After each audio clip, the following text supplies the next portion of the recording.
consent. All right, so now the place of water in the environment is evolving. Now, this is affecting some of the most vulnerable people, including often marginalized indigenous and ethnic minority groups. All this information is contained in the Minority and Indigenous Trends 2023 report being launched. So I want us to cross over live and bring in my colleague, Willie Lesige. Lesige, good morning. What is the latest update that you have? But before you cross over to Willie Lesige, let's cross over live and listen in.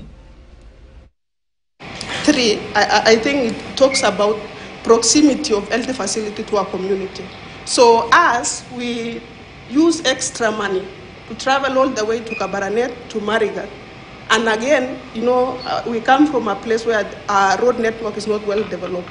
So those are consequential impact to lactating mothers and even young people, because rising water levels come with a lot of impact. The coming of mosquitoes, I'm not sure if the government is addressing on those issues.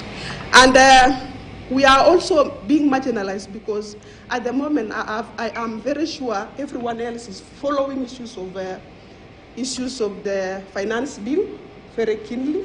It occupies our mind. But when it comes to impacts of rising water levels in Baringo, it becomes less a thing to be discussed. And it is not even known to you how many people have been displaced.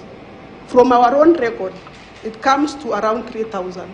3,000 is a big number, and it should capture national attention. And such people should get a good response. They should be supported, because such number is so big. And no one is talking about this. It does not even capture in terms of budgeting and even government attention in terms of support. We are a community that are faced extreme marginalization. Our adaptive capacity is also impacted because we are coming from a point whereby we are poor community. And again, we were dispossessed land, meaning that our livelihood got lost. Number of animals that our fathers ate in 1990s is reducing drastically.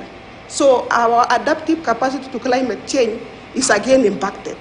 So, and again, our numbers, the kind of marginalization I'm trying to express here is that we are facing an extra marginalization of numbers. No one knows. You only see in news that Baringo, I usually see people capturing from a perspective of economy, that hotel has been submerged. Certain, billions of money have been lost because the owner of the hotel cannot make profit. But what about human life? Was there any study that has been developed linked to economical and non-economical values out of the rising water levels? I'm very sure none has been established. We as a community have our ancestral areas where we could do our customs. Do we value that one as a great loss to us? Of course it is a loss to us because we cannot connect to our ancestors.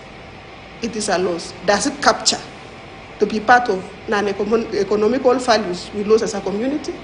No. So those are the concerns, those are the voices, those are the realities we are trying to put in place. And that is why you are here today, to share that perspective and scenarios coming from Baringo. There are a lot of issues that climate change has caused. When we talk about climate change, I think those are the realities that we are facing. There is rising water levels has been accompanied by the loss in degradation, a lot of imbalances brought by so many factors, and I think it is scientific. And being an indigenous community, we have developed some. We are also part of the science because we contribute significant level in terms of trying to, restore back our land.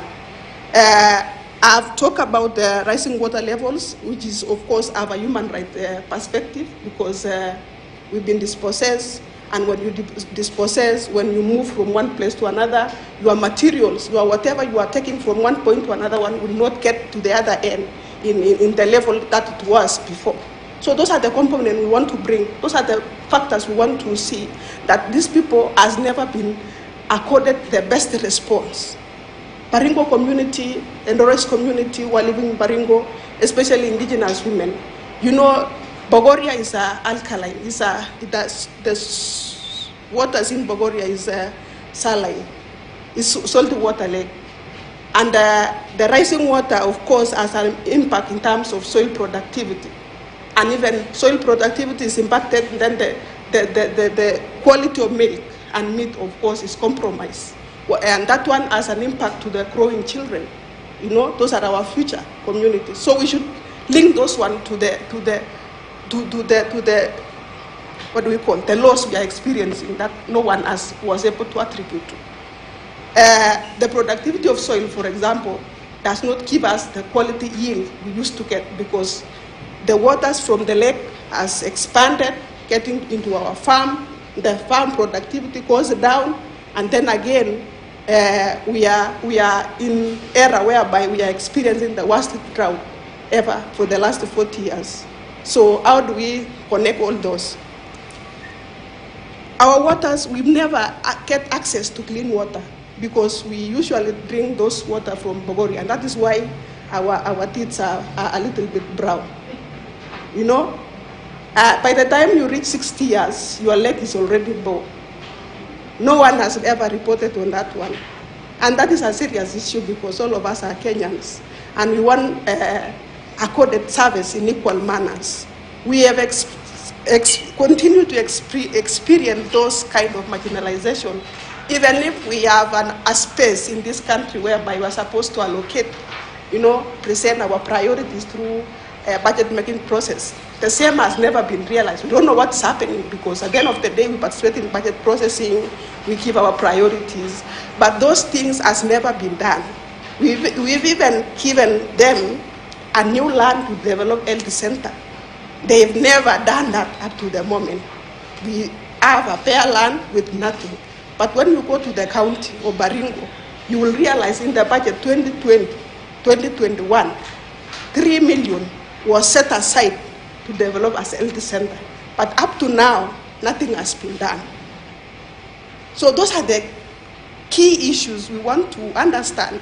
Why is it that even if we have that platform or budget making process, we've given our priorities as a community, nothing has ever been initialized from the government. You know, it is the issues of accountability and integrity from our leaders. We've talked about the water, the impacts of water. Of course, we have the responsibility in terms of community, in terms of restoration and maybe building up units and maybe all that. We've been trying to do that. We've also realized that women and persons with disability have experienced unique kind of marginalization, and even they are wearing the burden because the level of response coming from them, they don't have capacity. You know, they are vulnerable. Because of that vulnerability, they've been able to bear the weight of the climate change more than anybody else. All right, so we cross over to Kakamega County, where a requiem mass for the students who died after a road accident.